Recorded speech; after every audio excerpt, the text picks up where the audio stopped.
waay yaay booy dama nam lekk ba suur waay yaay booy yaay géej naa fanaan ci nekk te géej tëdd fu nooy waay yaay booy dama bëgg a sangu ba set teg ci sañse ba rafet dem seeti maam booy yaay booy ñàkke pengo tax may soox néew doole tax jàngiwuma waaye bàyyi woo ma sonn ñàkke pengo tax may soox néew doole tax jàngiwuma waaye bàyyi woo ma sonn mosoo nangu may ñaanaatu seetaanoo ma man ba ma yàq waay yaay booy yaay man de gërëm naa la yaay booy.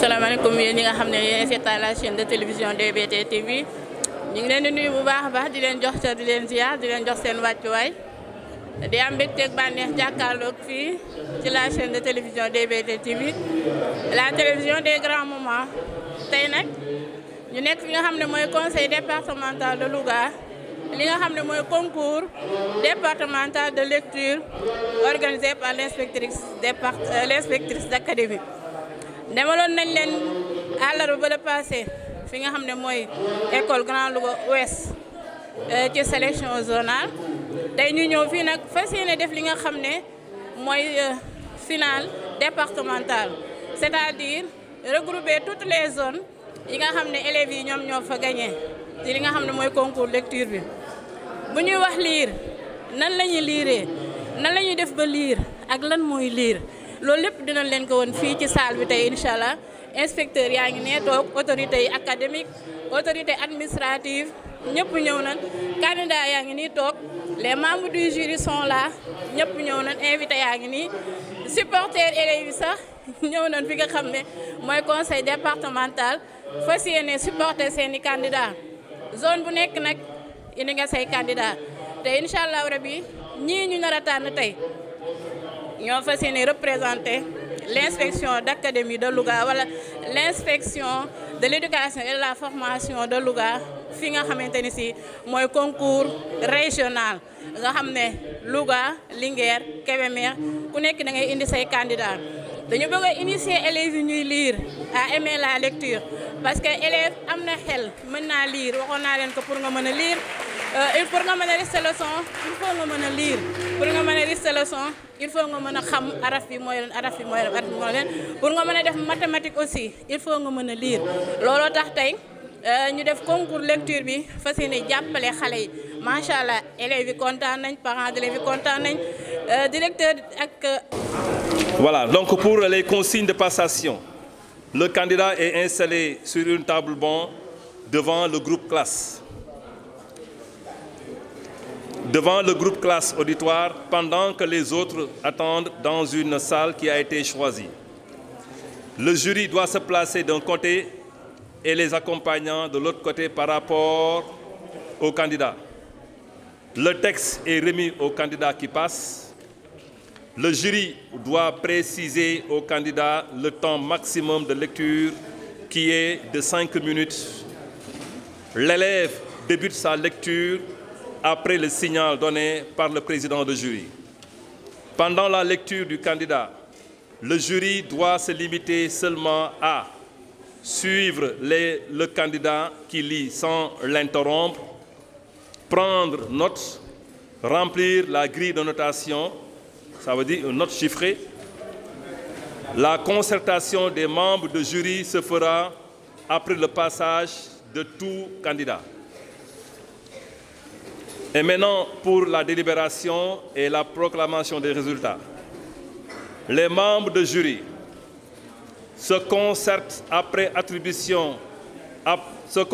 pour attribuer une note finale à chaque candidat. Classe les candidats par ordre de mérite, détermine le champion et proclame les résultats. Élabore un rapport. Et maintenant, pour la grille de notation, donc, il y a ce qu'on appelle les critères et les notations, et les notes, c'est sûr. Voilà, donc pour chaque critère. Critère 1, l'élève se tient correctement, ni trop ni trop raide, ni trop mou. Et maintenant, pour la notation, c'est sur 2. Critère 2. L'élève veille à ce que tout le monde l'entende. Et là également, c'est sur 2. Critère 3. L'élève articule correctement les mots, précision, et c'est noté sur 4. Critère 5. L'élève respecte les groupes de souffle, ponctuation, et c'est noté sur 4. Critère 5.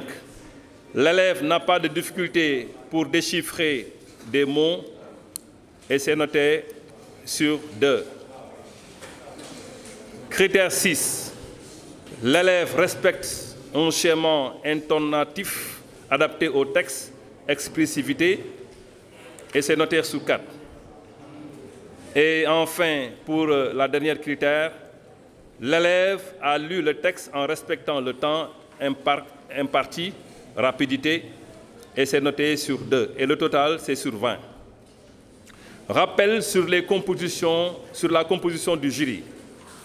En classe, l'enseignant et toute personne de son choix. À l'école, le directeur, le président de jury et 2 membres de jury de l'équipe pédagogique. Zonal, Codex, c'est des phases qui ont été déjà effectuées.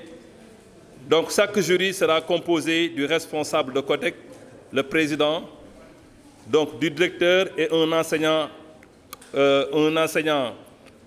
clé en main proposé par son directeur.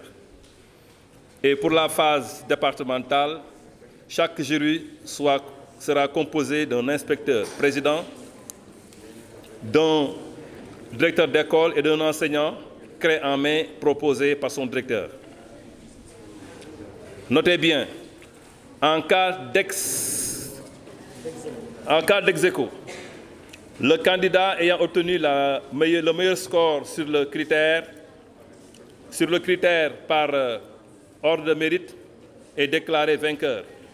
Voir la grille ci-après.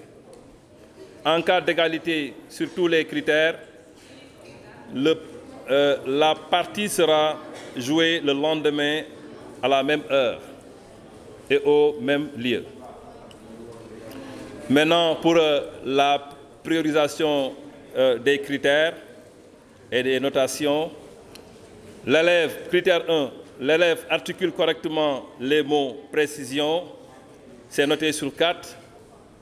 Critère 2, l'élève respecte les groupes de souffle, ponctuation, c'est noté sur 4. Critère 3, l'élève respecte un schéma intonatif adapté au texte, expressivité, c'est noté sur 4. Critère 5, l'élève veille à ce que tout le monde l'entende, noté sur 2. Critère 5, l'élève n'a pas de difficulté pour déchiffrer des mots, noté sur 2. Critère 6, l'élève se tient correctement, ni trop raide, ni trop mou, noté sur 2. L'élève a lu et septième et dernier critère, l'élève a lu le texte en respectant le temps, impact, rapidité, et c'est noté sur 2. Voilà, donc c'était ça, ce que nous devons partager avec vous concernant les modalités de déroulement et les consignes de passation. Merci de votre attention. Voilà. Je pense qu'on va démarrer. Tout le monde est en place. On peut présenter ces élèves-là, les galvaniser d'abord. Voilà, donc nous allons présenter les élèves qui vont passer aujourd'hui ici au concours de lecture phase finale. Donc, pour le CP, vous avez ici l'élève Worégnan. Je vous demande de l'applaudir très très fort, de l'école élémentaire Grand Louga 1. S'il vous plaît. jant bu ñu jàpp tey asamaan si leer na naan set wecc foo toll di seen jant bi ba ñoo ngay sànnante baati kaf ak reetaan góor ñaa ngay defaraat seeni sàkket ak seen néegi taw bi daaneeloon nes tuut dëkk bi lëndëm këris jant bi suulu ci niir yi ñu ne jant bi lañu jàpp ci saasi jaww ji soppeeku lépp ni tekk foo tollu di dégg kilim kilim ja ca sa jàngu ba jàkka ja itam fees dell ak ay jullit ñépp di ñaan yàlla ngir lii tey jant bi bàyyi ko tey asamaan si leer na naññi kos seet na wecc kos fu mu toll foo tollu di ko seen jant bi tomb. On reprend Seydina bi ngay commencé. Reprend bi ngay commencé. Voilà. jant bu ñu jàpp tey asamaan si leer na naññi kos seet wecc kos foo tollu di seet jant tomb. jigéen ñaa ngay rooti ca teen ba tomb. ñu ngay sànnanteel bati fay aka reetaan tomb. góor ña ngay defar seeni sàkket ak seen néeg yi taw bi dafa daane loon tomb. niis tuut kos dëkk bi lëndëm këris kos jant bi suulu ci niir yi tomb. ñu ne jant bi lañu jàpp tomb. ci saasi kos jaw ji soppeeku kos lépp ni teg tomb. foo tollu kos di dégg kiriŋ kiriŋ ja ca jàng ba tomb.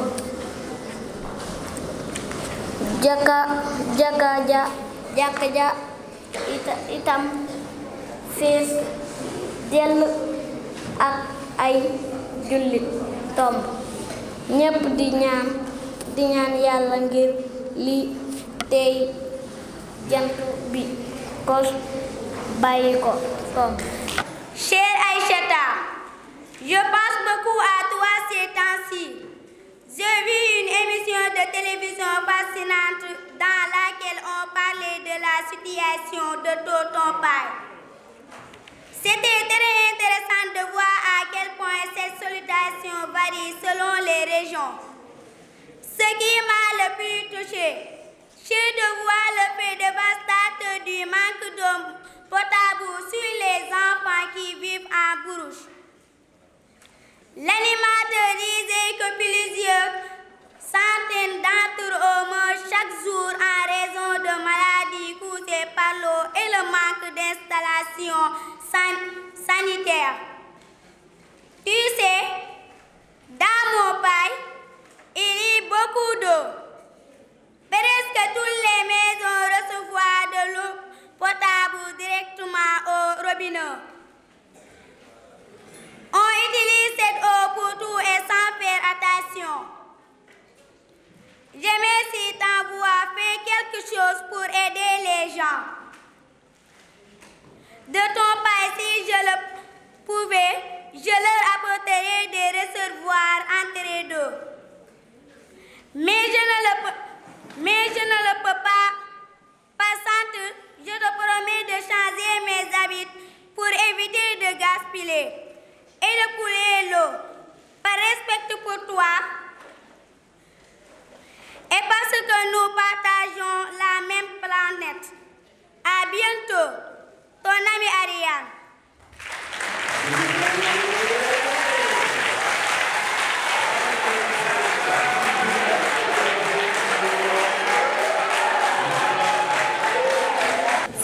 Aïssata, je pense beaucoup à toi ces temps ici. J'ai vu une émission de télévision fascinante dans laquelle on parlait de la situation de ton pays. C'était très intéressant de voir à quel point cette situation varie selon les régions. Ce qui m'a le plus touché, c'est de voir l'effet dévastateur du manque d'eau potable sur les enfants qui vivent en brousse. L'animateur disait que plusieurs centaines d'entre eux meurent chaque jour en raison de maladies causées par l'eau et le manque d'installations sanitaires. Tu sais, dans mon pays, il y a beaucoup d'eau. Presque toutes les maisons reçoivent de l'eau potable directement au robinet. On utilise cette eau pour tout et sans faire attention. J'aimerais tant pouvoir faire quelque chose pour aider les gens de ton pays.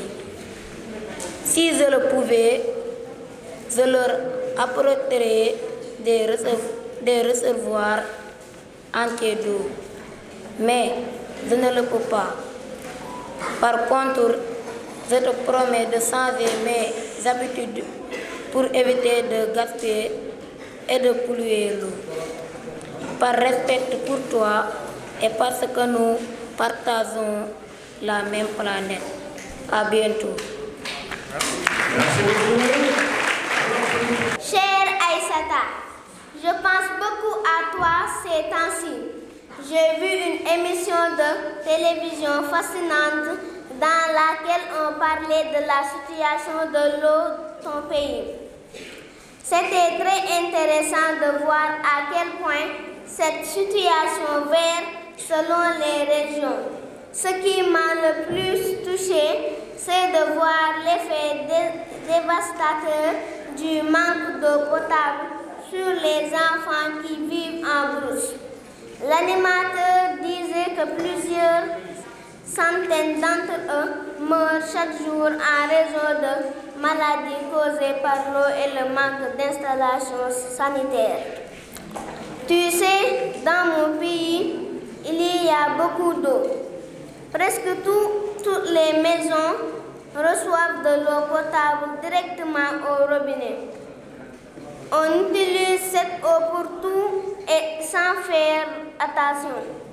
J'aimerais tant pouvoir faire quelque chose pour aider les gens de ton pays. Si je le pouvais, je leur apporterais des réservoirs entiers d'eau. Mais je ne le peux pas. Par contre, je te promets de changer mes habitudes pour éviter de gaspiller et de polluer l'eau. Par respect pour toi et parce que nous partageons la même planète. À bientôt.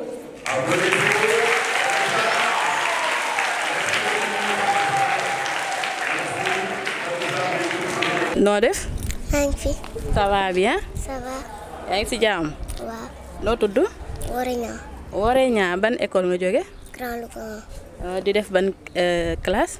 CP2 bi madame Ndiaye. ñu gis ne danga fee nekk ak say morom di jongante li nga xam ne mooy concours lecture bi yow ngay def li nga xam ne mooy olof bi nan nga def ba mën a génn si olof bi gagné seen école boobu war leen représenter fii.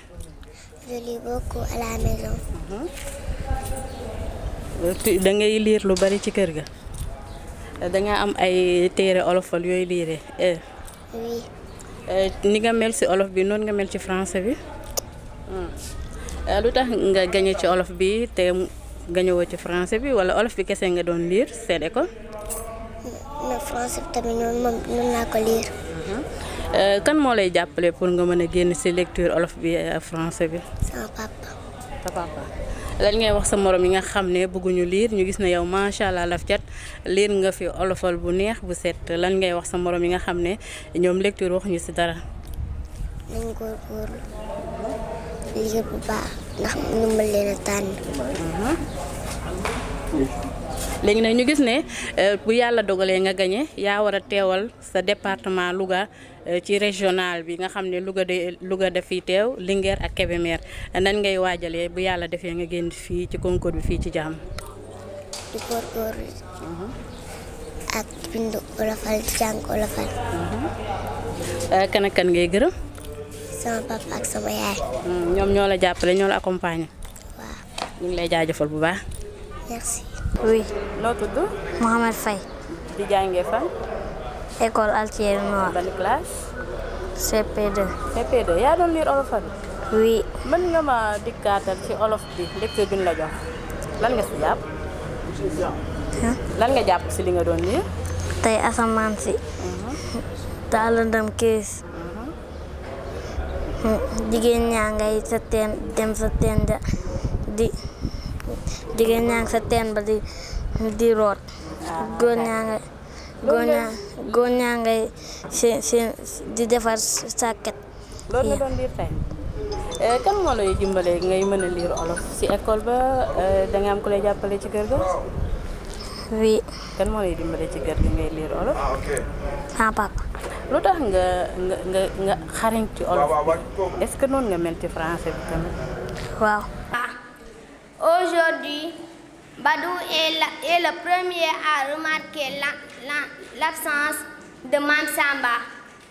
À 13h, à la sortie de l'école, son camarade Mustapha lui rendent chez leur ami.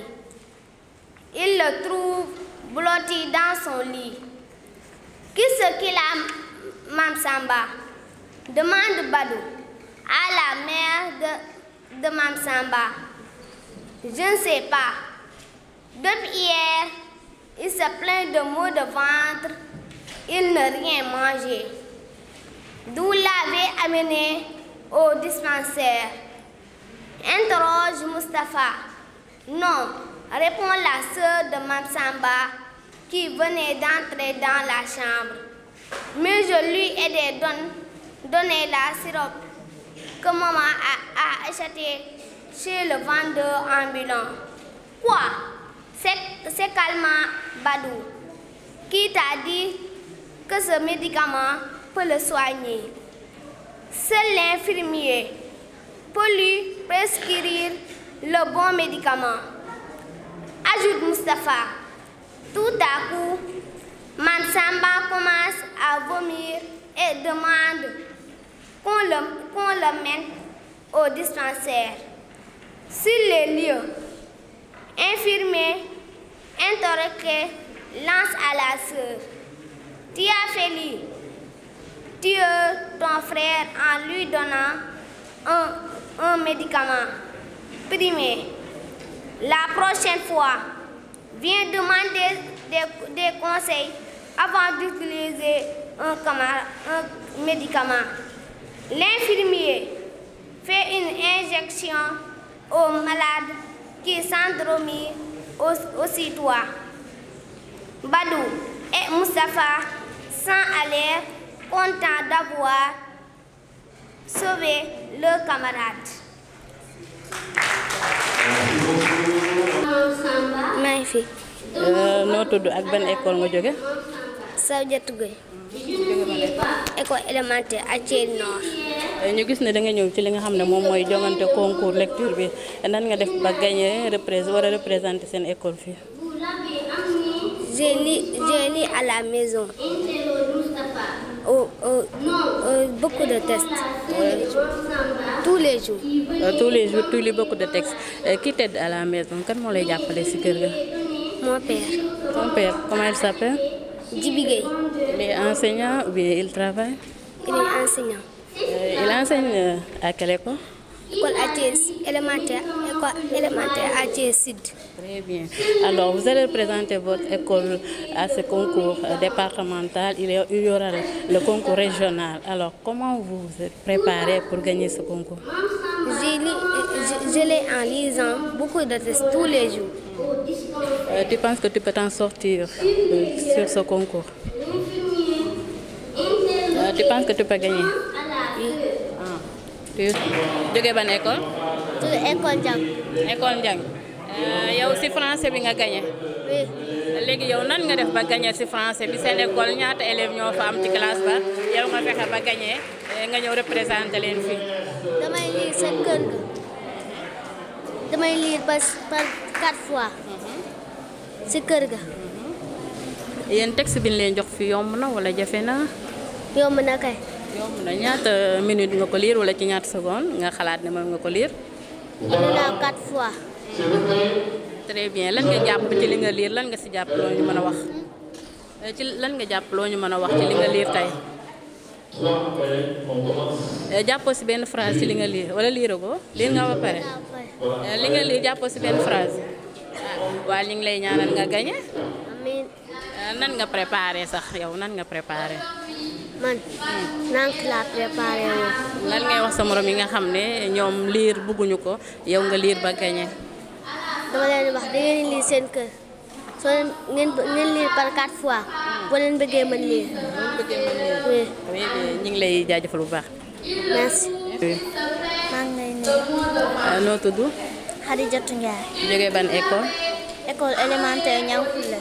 Ndiankhoule ñu gis ne da nga ñëw représenté seen école fii ci concours bi concours lecture français bi nan nga def ba gagné. je lisais beaucoup de textes à la maison même à l'école. kan moo lay jàppale ci lecture bi. mon père et mon enseignante. Comment elle s'appelle? Votre enseignante? Mon père s'appelle Abdou Khadir Ndiaye. Mon enseignante s'appelle Mame Diarra Faye. Votre enseignante s'appelle Mame Diarra Faye. Très bien yow gis nga ne yaa représenté seen école fii mais des na beneen concours régional boo xam ne Louga day ñëw Linguère Kébémer est-ce que yaakaar nga ne soo génnee si bii boobu dina yomb. yaakaar naa ko kay. yaakaar nga ko alors bii tamit nga gis ne say morom yëpp ñu ngi fii lecture bi ñëpp lañ ko joxandoo lan nga mën a jàpp ci li nga xam ne liir nga ko tey. lecture bi yomb na. mën nga ñu wax benn phrase ci li nga liir. La maladie de Mame Samba. Aujourd'hui, Badou est le premier à remarquer que son ami est absent. Merci beaucoup loolu noonu nga ko liiree bu baax. Oui. Bonne chance. Merci.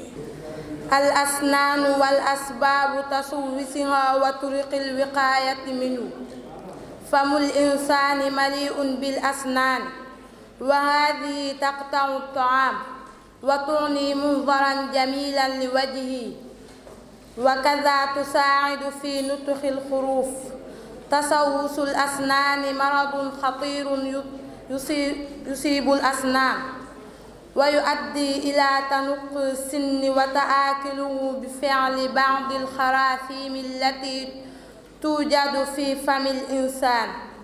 أسباب التسوس يتوصل السن للأسباب التالية: ضعف الجسم العام، إكثار من تناول المواد التي تحتوي على سكريات مثل الحلوى وغيرها، عدم تنظيف الأسنان بالإضافة إلى ذلك سوء التغذية. الأعراض: عند الإصابة بتوسس يشعر الإنسان بألم شديد ورائحة كريهة والتهاب في الفك وارتفاع في درجة الحرارة.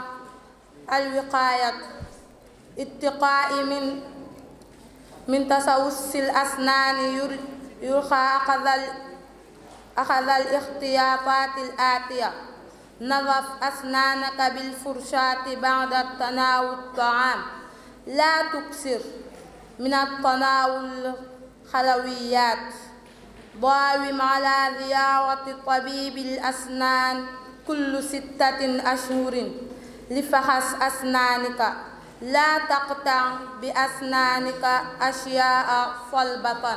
الأسنان وأسباب تسوسها وطرق الوقاية منه. فم الإنسان مليء بالأسنان وهذه تقطع الطعام وتعطي منظرا جميلا للوجه وكذا تساعد في نطق الحروف. تسوس الأسنان مرض خطير يصيب الأسنان ويؤدي إلى تنخس السن وتآكله بفعل بعض الجراثيم التي توجد في فم الأسنان. أسباب التسوس: يتسوس السن لأسباب التالية: ضعف الجسم العام، الإكثار من تناول المواد التي تحتوي على سكريات مثل الحلوى وغيرها، عدم تنظيم الأسنان بالإضافة إلى ذلك سوء التغذية. الأعراض: عند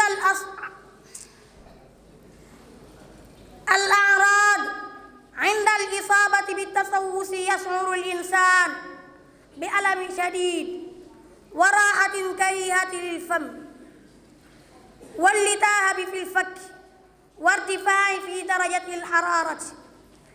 الوقاية: للاتقاء من تسوس الأسنان يرجى أخذ الاتحادية الآتية: نظف أسنانك بالفراشة بعد تناول الطعام، لا تكثر من تناول الحلويات، داوم على زيارة طبيب الأسنان كل 6 أشهر لفحص أسنانك، لا تقطع بأسنانك أشياء طلبة.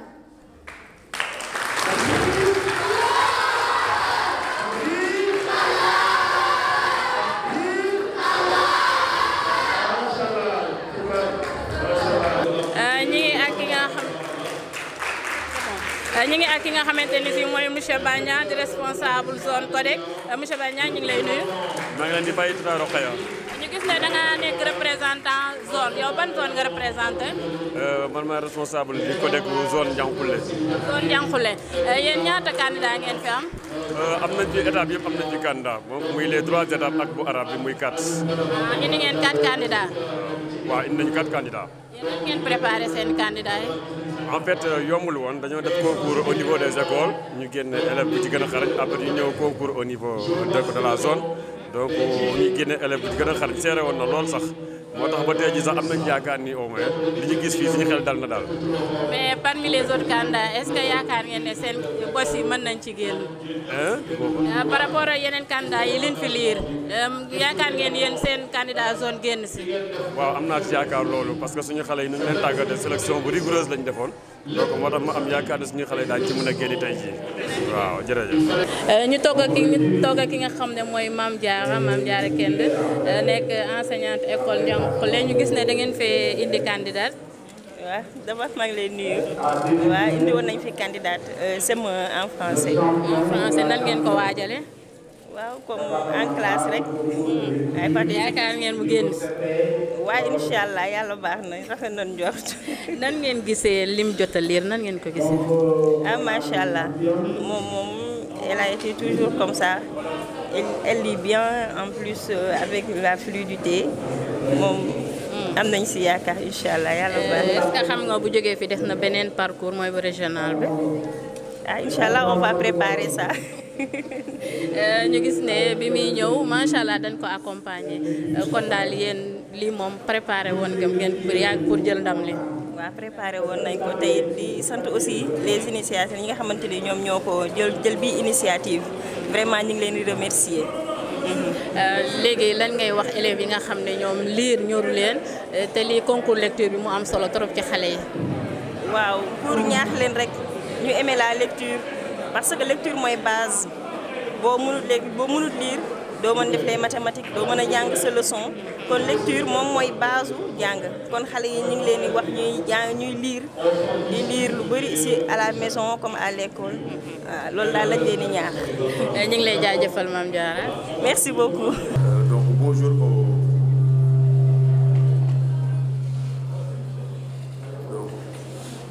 Monsieur le secrétaire général de l'inspecteur de l'éducation de la formation de Louga, messieurs les inspecteurs de l'éducation de la formation, messieurs les inspecteurs d'académie,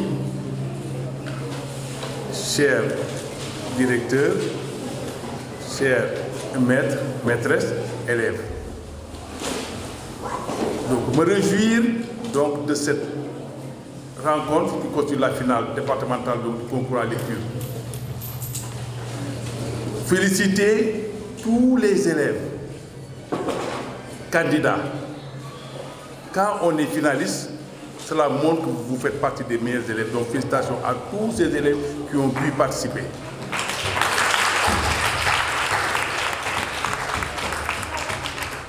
Je voudrais aussi rappeler que le concours s'est déroulé en différentes langues. En Wolof, en français et en arabe. Pour le Wolof, dama koy bamtuwaat ci Wolof tamit am na benn programme bu ñuy wax renforcement de la lecture initiale pour tous benn projet boo xam ne ci la ñu nekk nii te projet boobu teewoon day dem ba nekk lu ñuy wax modèle harmonisé de l'enseignement bilingue mooy c'est état bi jël na processus boo xam ne dootul dellu day continuer. Ça veut dire que njàngum làkkum réew mi dootul tag day continuer élèves yi ñu ngi def ndadd ak bi ci topp chaque année nag dafay yokk di yokk ba kon ne ñu ngi ciy liggéey bari maa ngi ni sax am na ci benn institut boo xam ne spécialiste lañu ma ngay bind ci suñu kàllaama mais mathématique la koy bind juste pour wax leen ni nuñ ci commencé farlu pour que ëllëg ñu mën a làkk suñu kàllaama réew fii làkk ci wolof làkk pulaar làkk séeréer di xale yi lii sax nga xam bàkk ñii dégg nañ lu ñuy wax donc maa ngi gërëm di jaafal ñëpp encore di continuer pour dire qu'on a continué aussi pour le français. La lecture constitue le socle des apprentissages. Tout ce qu'on fait, quand on ne sait pas lire, on ne sait rien faire. Quand on ne sait pas lire, on ne sait pas faire les mathématiques. Quand on ne sait pas lire, on ne sait pas faire les sciences physiques. Quand on ne sait pas lire, on ne peut pas faire toutes les disciplines. Ce qui fait que la lecture est indispensable pour au moins la qualité des enseignements-apprentissages. Raison pour laquelle on a démarré pour un concours de lecture qui est une première au niveau communal. L'année prochaine, on va évaluer et on va étendre au niveau départemental pour permettre à tous les élèves et dans toutes les langues possibles donc, de participer à ce concours de lecture. Voilà, je vous remercie. C'est le socle sur lequel on doit s'appuyer pour conduire les enseignants. L'État sénégalais fait beaucoup d'efforts dans ce sens. On se souvient du programme LBT. Et actuellement, c'est le programme RELI qui est déroulé, qui part du bilinguisme. C'est-à-dire que toutes les disciplines se conduisent en partant des deux langues. Tout ce qu'on apprend, l'enfant acquiert en L1, sa langue maternelle, il doit pouvoir transférer ça en L2. Remerciement à l'endroit de l'IF et OSG et à tous les inspecteurs qui sont là, qui de près ou de loin ont aussi participé à la réussite de cette activité. Nous sommes vraiment très contents aujourd'hui parce que c'est plaisant de voir ces élèves lire avec la manière. Vraiment, nous sommes très satisfaits. Et je pense que pour ce concours-là, les années à venir, nous allons encore l'organiser. Nous allons essayer de pérenniser ces activités-là, essayer de voir comment l'améliorer davantage du côté organisation et tout. Parce que le schéma, c'était ça. Une compétition niveau école d'abord, ensuite cellule ou codec, avant la finale départementale et la finale régionale. Mais je pense que pour une première, c'est déjà une réussite. Et les années à venir, nous allons travailler pour son amélioration. À l'issue de la finale départementale du concours de lecture organisé ce lundi 22 mai au conseil départemental de Louga, niveau C2, option française, on a une championne. Première, Fatou Sarr.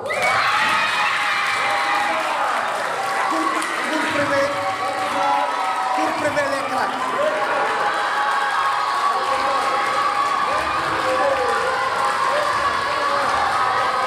Voilà, merci M. Youssou.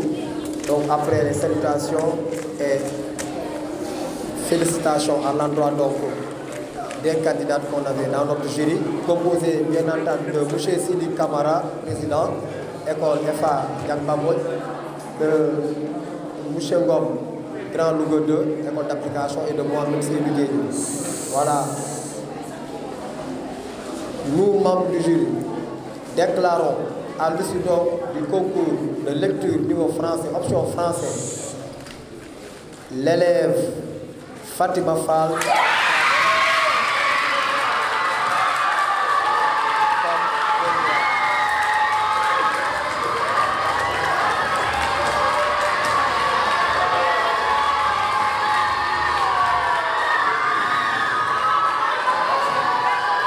بعد أعوذ بالله من الشيطان الرجيم بسم الله الرحمن الرحيم الحمد لله رب العالمين والصلاة والسلام على رسول الله ñi ngi sant ñëpp di leen gërëm après concours lecture bi ñu doon def ci arabe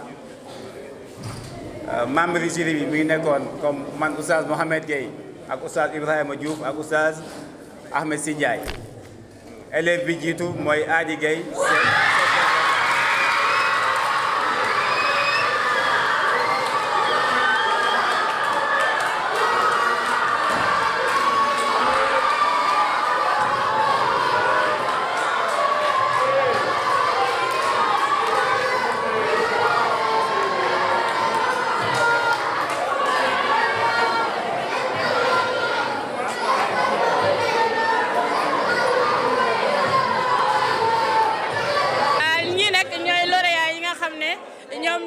ci concours départemental lecture bi muy en arabe en français ak li nga xam ne moom mooy olof ayca sëñ bi maa ngi lay nuyu.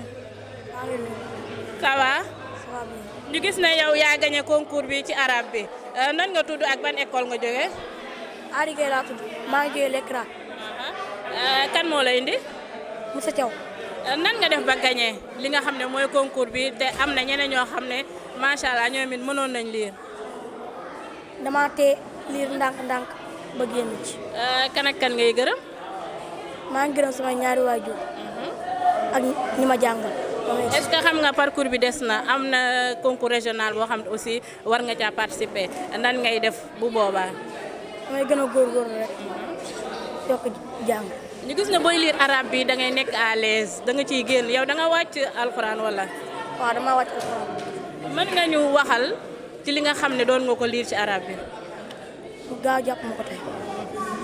da nga koo fàtte waaw ñu ngi lay jaajëfal alors comment tu t'appelles? Je m'appelle Mohamedou Adi Gueye. Tu représentes quelle école? Lekra. Tu es lauréat du concours départemental. Alors comment tu trouves cette victoire? Comment tu trouves cette victoire nan nga def ba nga xam ne nga gagné laajoon naa la ko seen monsieur mu ne ma laaj la ko en français comment tu as fait pour gagner cette victoire pour gagner le concours départemental comment tu t'es préparé? J'ai lisé beaucoup. Tu lis beaucoup. On vous remercie ñu ngi lay jaajëfal bu baax. tamit muy élève boo xam ne moom tamit bokk na ci lauréat yi maa ngi lay nuyu. nan nga tudd ak ban école nga jóge? Je m'appelle Fatma Fall à l'école Les Cracs. L'école Les Cracs, quelle classe? CM1. yow yaa gagné li nga xam ne mooy classe CM1 ci lecture bi en français nan nga def ba gagné? Dama li normal day concentré wu. da nga am ku lay dimbale pour nga mën a lire wala ci école ba dong ngay lire? Daa am ku may dimbale tamit. soo wàccee da ngay lire lu bari sa kër. lan ngay conseil élèves yi nga xam ne ñoom bëgguñu lecture ñu gis ne lecture lu am solo la parce que moom mooy tax nga mën a lire sa leçon def say mathématiques mooy tax boo génnee foo mën a dem fa. ñuy lire seen kër ak école. nan ngay préparer régional bi nga xam ne aussi des na. damay lire à chaque fois. ñu ngi lay jaajëfal. merci. yaa ngi ci jàmm. ñu gis ne yow yaa gagné li nga xam ne mooy premier prix C2 en français lecture bi nan la demee woon yomb na wala jafe na. yomb na. nan nga def ba gagné. j'ai beaucoup lu à la maison. kan moo lay jàppale. ma mère. sa papa moo lay dimbale. est-ce que xam nga Congo kii bi des na parcours bi des na. boo demee da ngay gën a redoubler d'effort pour mën cee génn. ñu ngi lay remercier bu baax di la souhaiter bonne chance li nga xam ne moom moo des di la ñaanal li nga xam ne moom nga gagné muy sa njiglaay. merci ñu gis ko nag moom mu ñëw waa yow noo def. yaa ngi si jàmm bu baax. maa ngi si jàmm. alors yow nan nga tudd. Ndiaye. Ndiaye jóge ban école. Diamaguène. ñu gis ne yow yaa gagné olofal bi Ndiaye ak olof ni mu diisee ni mu méttee nan nga def ba gagné ko. damay lire à l'école ak. da ngay lire olof lu bari. waaw. yow olof beeg français ban nga ci gën a aay. olof ak français yëpp. yëpp nga aay. léegi nan ngay préparer li nga xam ne moo ci des nga xam ne régional la Louga day teew Kébémer Linguère teew Kébémer teew. damay lire normal di lire à la maison di lire tableau ak que ce soit bi may jàng. kan ak kan ngay remercier. suñu madame ak directeur ak samay waajur ñoom ñëpp. kii nag mooy monsieur Sène moom mooy directeur Ndiaye bi nga xam ne moo gagné concours bi monsieur Sène ñu gis ne yéen a indi da ngeen a indi seen candidat. waaw jërëjëf soxna Rokhaya ñoo ngi leen di nuyu di leen sant di leen gërëm waaw comme ni nga ko waxee rek dañu indi suñu candidat amoon ci yaakaar yàlla def mu gagné. nan ngeen ko waajalee. waaw comme ni ñuy waajee élèves yëpp rek dafa fekk ni y a des enfants qui sortent du lot yoo xam ni te moom ci la bokk ak madame jàngal ko tubarkalla madame lycée mi ngi nii sama wet donc jàngal ko bu baax donc digal ko ay conseils yoo xam ne moom la topp macha allah ba yàlla def mu gagné tey ji. gisoon ngeen ne lecture bi yomboon na si moom wala xawoon naa diis en tant que élève CP. waaw élève bu ne da ngay xam ay aptitude am maanaam Ndiaye dara jomb ko waaw fi mu toll nii ñun yàlla rek xam ne dara jomb ko waaw. en tant que directeur école Diamaguène des na li nga xam ne mooy régional des na de. waaw des na kay waaw comme ni ñu ko defee bii rek. bii nag dafa gën a yaatu comme c'est toute la région. dinañ ko waajalaat donc yokku cere yokku ñeex. waaw pour affaire bi gën a. yokku cere jolli ñeex. gis nga yow yaa yore woon microcentre si concours depuis le début ba yaa ngi ci organisation depuis lecture concours bi nan la demee. ak lan mooy objectif bi. waaw mais Rokhaya tout d'abord dama lay sant di la gërëm par rapport ak liggéey bi nga xamante ne moom ngay def ci fii si cellule de communication IEF bu Louga defe naa ni man ak yow ñoo bokk ci liggéey bi di ko liggéey depuis 3 ans ci ren vraiment ñuy jàppale IEF yi fi nekk ak inspecteurs yi ci cadre donc révénement ak lépp lu nga xamante ne ni activité day am au sein de l'IEF yow sa wàllu bopp nga nekk ci benn donc télévision nekk ci rajo également di ci liggéey bi am solo man aussi la même chose ci wàllu communication bi ñu ci liggéey bi am solo donc vraiment li nga xamante ni moom mooy concours de lecture bi mu nekk première édition bi nga xamante ne ni kii di madame inspectrice d'académie de Louga di madame Penda Bawane donc am initiative bi donc di da koy organiser li mu ci jublu nag parce que dañoo seetlu que ni léegi maanaam lecture bi ci élémentaire mais également aussi ci wàllu donc moyen secondaire daanaka lecture dafa tumuranke parce que élèves yi daanaka boo xoolee seen niveau français dafa faible xale yi daanaka presque liiratuñu bon li tax ni ko li ko waral nag donc mën nañu ko ci jàngat ci lu bari des fois lecture bi ni ñu ko war a jàngalee ci classe yi des fois du nu mel parce que jàngalekat yi des fois bu fekkee taxawuñu bu baax ci lecture bi des fois dafay impacter ci vraiment ci lecture xale yi ñëpp xam nañu que ne lecture dafay développer xel lecture également dafay jàppale xale bi ci wàllu maanaam kàllaamam nu muy làkkee français bu baax lecture également day tax aussi bi xale bi am vocabulaire bu am riche ba tax na xale bi su amunul lire donc dafay feeñ ci wàllu ni muy làkkee français mais également xel mi dafay xaw a donc ni mu war a développé wu noonu ba tax na kii di donc inspecteur d'académie donc initiative bi organisé ko muy concours de lecture yemul ko rek ci français mais également ci olof parce que ñëpp xam nañu que ni léegi njàng mi dañ ci intégré donc li nga xam te ni moom moo di langue nationale yi mooy kàllaam yi nekk ci Sénégal moo xam ci olof la moo xam alpulaar la mais fii ci Louga li ñuy gën a pratiquer mooy olof bi donc fii ci commune bu Louga ci yeneen xëy na gox ñu ngi jàngalee donc alpulaar ak yeneen nu mel ba tax na ñu jël olof bi donc intégré ko ci boole ko ci ñuy def concours de lecture olof mais également ci wàllu arabe bi aussi parce que njàng mi moom daanaka yamul ci français bi également aussi ci enseignement en langue arabe ba tax na donc ñetti donc langue yooyu lañ doon def concours de lecture bi donc vraiment muy lu am solo ñu commencé woon ko ba tey ñu doon def final bi ñu gis taxawaayu élèves yi macha allah élèves yi wax dëgg yàlla gis nañu tey la nga xamante ni nii day wane ne que ni enseignants yi ci classe bi wax dëgg yàlla kenn demul ñu des parce que vraiment liggéey nañ liggéey bu am solo parce que dama naan xale bi donte xëy na lu mu dee ba dee même bu bëggee ñëw sax lire ay benn phrase wala ñaari phrase kooku dañ koy gërëmee enseignant bi parce que ba ñu ñëw ci école bi daanaka xamuñu dara kon donc lu mu dee ba dee nañu nangul que ne enseignant bi def na effort bu rëy rëy ba xale bi ñëw taxaw fii donc def lecture ñi fii nag tànn nag mooy élèves yi nga xam te ni maanaam dañoo def compétition ba si fii donc ce sont les meilleurs pour dans chaque codec ñëw nag def final donc may wax fii tous les élèves yëpp baax nañu vraiment ils sont excellents mais nag concours boo gis il faut que am ci ñu tànn ba tax na xëy na ñu tànn ñu ngi leen di ñaanal vraiment ils sont bien mais également ñi nga xam te ni jotuñu génn donc ñu ngi leen di encourager ñu gën a demaat gën a liggéey parce que lecture bi nekkul ci classe yi rek mais également ci kër yi parents yi dañu war a jàppale xale yi ci lecture à la maison donc ba tax na dana tax seen lecture gën a baax vraiment di encourager ñooñu et que ñi nga xam te ni tey ñoom ñooy donc moom lañu tànn ci CP bi ak ci C2 bi ak ci CM1 bi français mais également ci CM2 arabe donc ñeenti ñooñu ñoom ñoo fas yéene donc représenter département bu Louga fas yéene nag dajeek donc compétition au niveau régional muy ñi bàyyee ko ci IEF Linguère ak IEF Kébémer incha allah xam naa ni buñ ciy kiiwee parce que nag c'est IA madame Penda Bawane donc moo jël initiative bi donc danañu planifier waat donc concours donc régional bi pour ñu mën a jàll ci régional bi ni ñaan nag ñun département bi ñu nekk bi nga xam te ni Serigne Bamba Seck moo ko jiite donc yàlla na xale yëpp gagné donc loolu la ñuy ñaan que vraiment le département de Louga vraiment jël ndam li loolu la ñuy ñaan. sélection bi est-ce que yomboon na wala jafe na ci zone yi.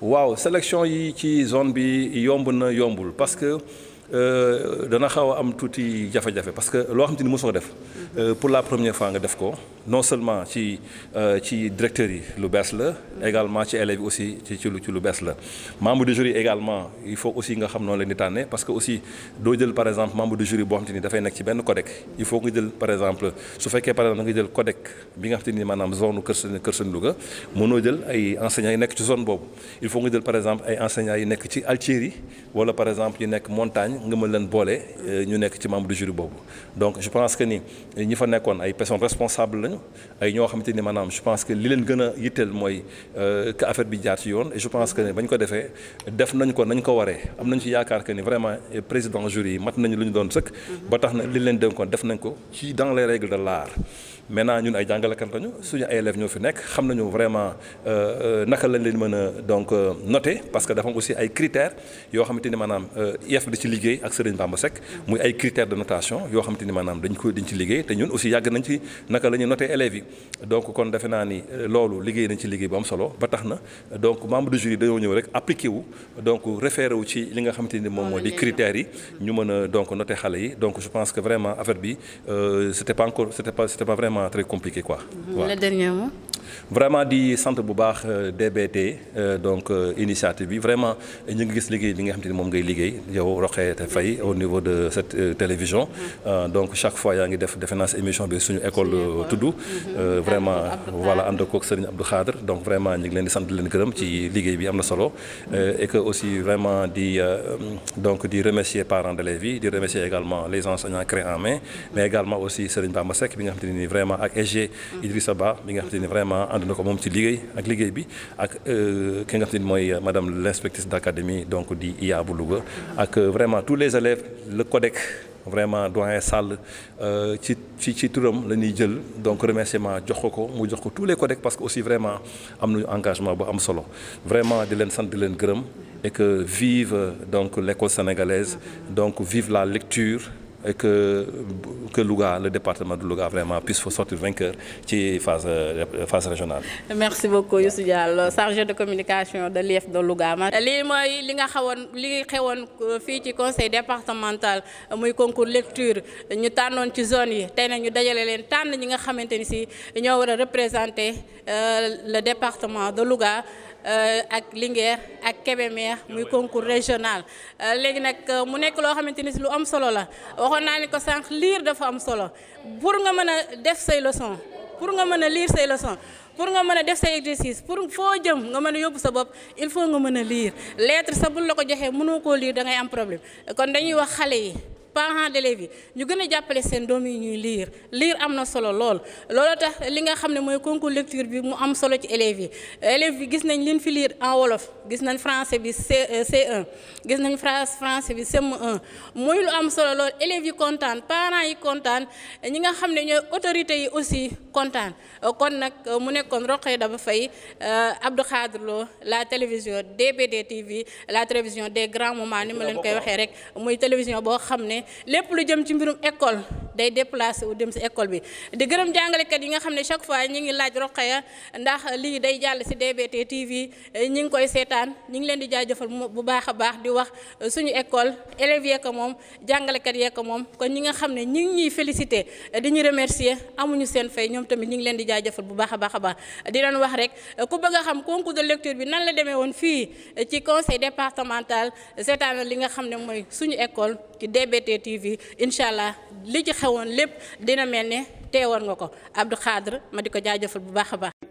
waaye yaay booy dama nam lekk ba suur waaye yaay booy yaay géej naa fanaan ci nekk te géej tëdd fu nooy waaye yaay booy dama bëgg a sangu ba set teg ci sañse ba rafet dem seeti maam booy yaay booy ñàkke pengo tax may soox néew doole tax jàngiwuma waaye bàyyi woo ma sonn ñàkke pengo tax may soox néew doole tax jàngiwuma waaye bàyyi woo ma sonn mosoo nangu may ñaanaatu seetaanoo ma man ba ma yàq waaye yaay booy yaay man de gërëm naa la yaay booy